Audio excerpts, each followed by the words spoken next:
พี่น้องอุ้ยเบิ่งน้ำกันพี่น้องเอ้ยในระยะสั้นๆที่เขาจะเฮ็ดถนนหนทางเส้นนี้ครับพี่น้องครับหลังจากที่เพิ่นเสริมขึ้นมาครับผมเสริมขึ้นมาจากปกตินะมันสิอยู่ลุ่มปุ๊สิอยู่ลุ่มปุ๊พี่น้องครับเพิ่นเสริมขึ้นมาเนาะเสริมขึ้นมาน่าหลายเส้นเนาะพี่น้องเนาะเสริมขึ้นมาในระยะสั้นๆในเวลาสั้นๆเนาะพี่น้องเนาะเพิ่นเฮ็ดได้โคตรงามเลยนี่เนาะพี่น้องเนาะโอ้สุดยอดเลยอันนั้นทางนั้นก็เพิ่นเฮ็ดเริ่มต้นจากตีนเขาเนาะพี่น้องเนาะบ่ฮู้ว่าจักกิโลครับพี่น้องครับโอ้แม่นเพิ่นเฮ็ดเทื่อละ10กิโลผมบอกพี่น้องครับแต่ในเวลาสั้นๆครับอาทิตย์น้อยๆเนาะประมาณ10กว่ามื้อเนี่ยคิดว่าโอ้แบบนี้มันก็งามเลยพี่น้องเอ้ยเบิ่งที่ผู้โคตรคักนะในเวลาสั้นๆเนาะเฮ็ดได้สุดยอดเลยนี่แหละครับพี่น้องครับบ้านเพิ่นเมืองเพิ่นเนาะเครื่องมือครบเครื่องอำนวยความสะดวกต่างๆนานาทางด้านให้งานนำเนาะเงินถึงเนาะเอาแล้วก็ได้ สุดยอดเลยเด้อพี่น้องเอ้ยเบิ่งที่ผู้ในเวลาสั้นๆในเวลาสั้นๆระยะประมาณอาทิตย์น้อยๆเนาะเขาจะเฮ็ดได้ขนาดนี้ครับพี่น้องครับสุดยอดอันนี้เพิ่งตีเสียนไปตีเสียนเนาะตีเสียนไปเมื่อวานนี้เนาะตีเสียนไปเมื่อวานนี้อันสิครบ2 อาทิตย์เมื่อวานนี้แหละพี่น้องที่ผมถ่ายเนาะก็เลยเห็นมือนี่เพิ่นแล้วก็เลยถ่ายให้พี่น้องได้เบิ่งนํกันอีกมื้อนี้เนาะแล้วก็เอาไว้เบิ่งทางบ้านเฮาคือสิดีเนาะถ้าได้แบบนี้การอำนวยความสะดวกเนาะสัญจรการใช้ถนนหนทางก็สะดวกสบายขึ้นการแบ่งเขตถนนหนทางเนาะเล่นแต่ละเล่นเป็นระบบระเบียบดีนะพี่น้องเนาะการแล่นสัญจรต่างๆนานาการใช้รถใช้ถนนมันอาจสิดีขึ้นนะพี่น้องเนาะผมว่าโคตรดีเลยโอ้คักๆๆพี่น้องครับเบิ่งสีแจ่มขนาดเนาะหนทางใหม่มันก็สีแจ่มธรรมดานะพี่น้องเนาะโอ้ป๊าโธคักๆในเวลาสั้นๆนี่ผมก็เลยได้มาถ่ายพี่น้องเบิ่งเนาะโอ้โหครับพี่น้องครับคือสุดยอดแห้งนะสุดยอดนะแห้งเพราะว่าไวเพราะว่าเครื่องมืออย่างต่างๆนานาเพิ่นครบเครื่องว่าแล้วก็ได้คนเพิ่นครบเงินเพิ่นพร้อมเนาะเฮ็ดได้สบายนะพี่น้องเนาะบ้านเพิ่นเมืองเพิ่นเนาะบ้านเฮากำลังเดี๋ยวนี้กำลังเฮ็ดหลายๆบ่อนหลายๆที่เนาะเฮาก็คนเบิ่งใน YouTube หรือจังใดเนาะพี่น้องเนาะตามสื่อโซเชียลหาสิเบิ่งทางการก็บ่ค่อยมีเนาะบ่ค่อยได้เห็นนอกจากอันคนที่เขาเจ้าถ่ายลงในตามสื่อโซเชียลเนาะทั้งแอปฟ้าแอปแดงมันมีเบิดพี่น้องครับแต่ว่าหาสิเบิ่งตามช่องข่าวอาจสิหายากจักหน่อยเนาะนี่แหละพี่น้องทางหน้าเพิ่นก็สิน่าสิเฮ็ดหยังทางหน้าน่าสิขีดเส้นแบ่งเนาะที่ว่าเพิ่นตั้งกลวยเห็นบ่พี่น้องข้างหน้าเพิ่นตั้งกลวยน่าสิขีดเส้นแบ่งเนาะครับเนาะสิบ่จังไดพี่น้องครับไว้คักอีหลีผมว่าน่ะเบิ่งติเส้นถนนบักใหญ่นี่โอ้ยสุดยอดเนาะพี่น้องเนาะคราวเดียวที่เขาเจ้าเฮ็ดน่ะแล้วระยะทางบ่แม่นมันไกลเด้คราวเดียวนี่เขาเจ้าเฮ็ดหลายกิโลอีกเนาะเฮ็ดหลายกิโลอีกเนาะอยู่ทางพุ่นก็ตีนเขาโอ้อยู่ตีนเขาพูนพุไกลๆเลยพี่น้องบักไกลๆเลยนี่เพราะว่าเพิ่นเฮ็ดเทื่อนึงเนาะประมาณ10กิโลมั้ยคิดว่านะประมาณ10กิโลเนาะมันก็บ่ฮอดหรือจังใดเนาะพี่น้องหรือว่าเกินเนาะว่าผมก็บ่ได้ขี่รถไปสุดเนาะเมื่อคืนนี่ที่เพิ่นเฮ็ดเนาะแต่ว่าเพิ่นก็ทางคนที่เพิ่นเท่ก็เท่เนาะคิดว่าเท่อย่างนี่พี่น้องครับเท่อย่างนี่คนที่เท่ก็เท่คนที่เฮ็ดเส้นก็เฮ็ดคนที่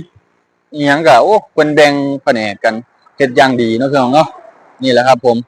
เส้นถนน304เนาะเส้นนี้ที่ผมอยู่นี่ดูอัน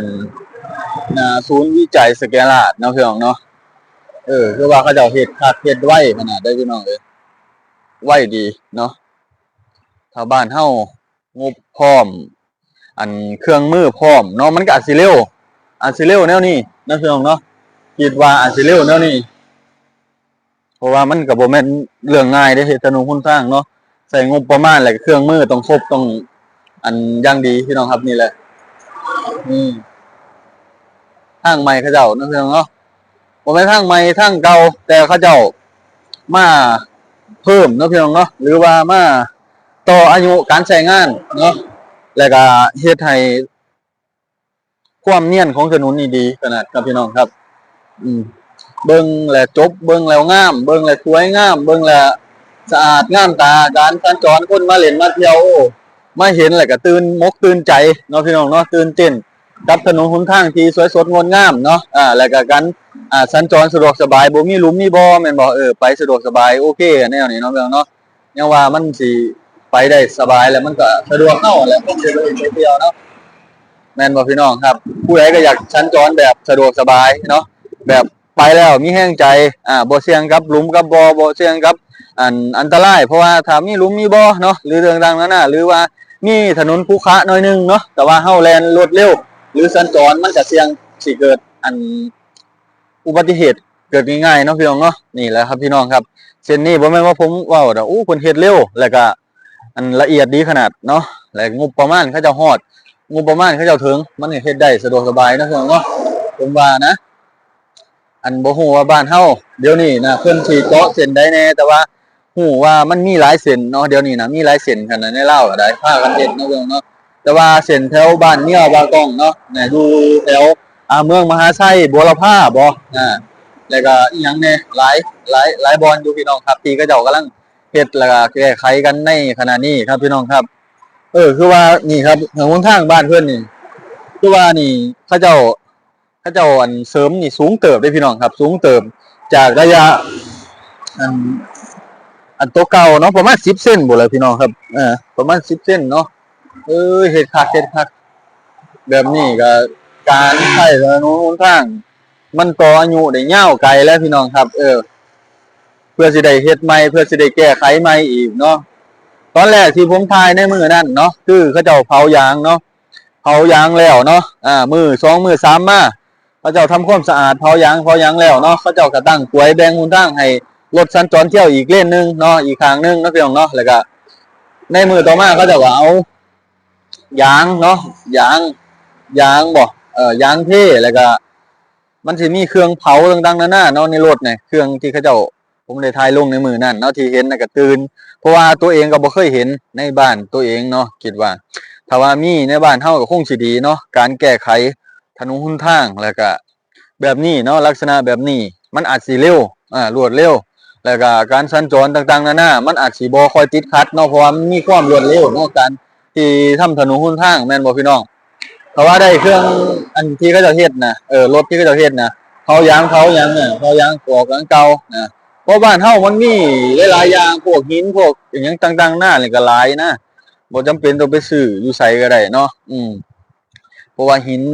ต่างๆนานานี่ก็หลายอยู่บ้านเฮา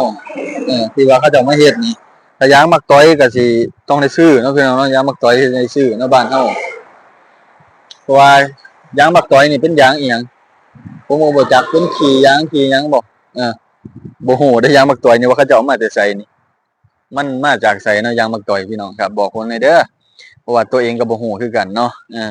แต่ว่าเห็นการเฮ็ดถนนหนทางเขาเจ้านี่มันโอเคดีหลายเนาะเฮาเลยอยากเอาไปไว้เบิ่งบ้านเฮาเมืองเฮาว่า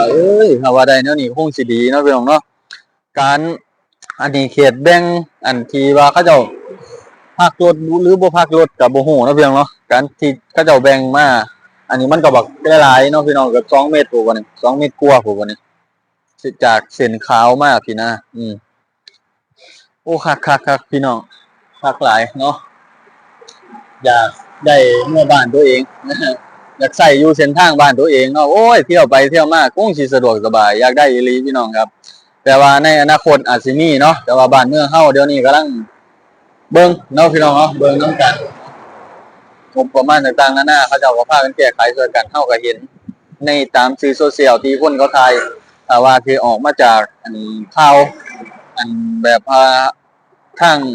ผู้รักผู้ใหญ่ทางรัฐบาลทางช่องข่าวมันก็สิยากแน่เฮาบ่ได้ค่อยเห็นเนาะส่วนมากเห็นแต่ในสื่อโซเชียลที่คนประชาชนที่เขาจะถ่ายลงเนาะพี่น้องเนาะนี่แหละพี่น้องครับเส้นทางเส้นนี้ก็โอ้ยเนาะเฮ็ดเร็วรวดเร็วขนาดในระยะสั้นๆในระยะสั้นๆแค่จักมื้อพี่น้องครับจักมื้อก็ประมาณ15-16มื้อ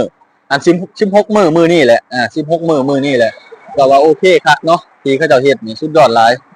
แต่ว่าบ้านเฮาเนาะยังเฮ็ดเป็นยังถมแบบอันก่ออีหยังก็ผสมปูนเทอยู่เนาะเทเป็นหลุมเป็นบ่อจังเทื่อก็ได้แต่ว่าบ่ได้รู้ถูกบ้านเฮาดอกเนาะพี่น้องเนาะอยู่ไส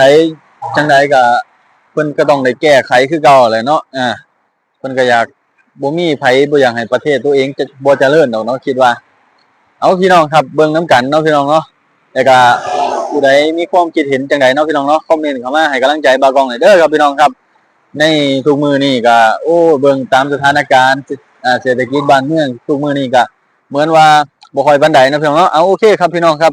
ขอบคุณหลายๆที่อันติดตามรับชมบ่าวกองเด้อพี่น้องครับขอบคุณครับ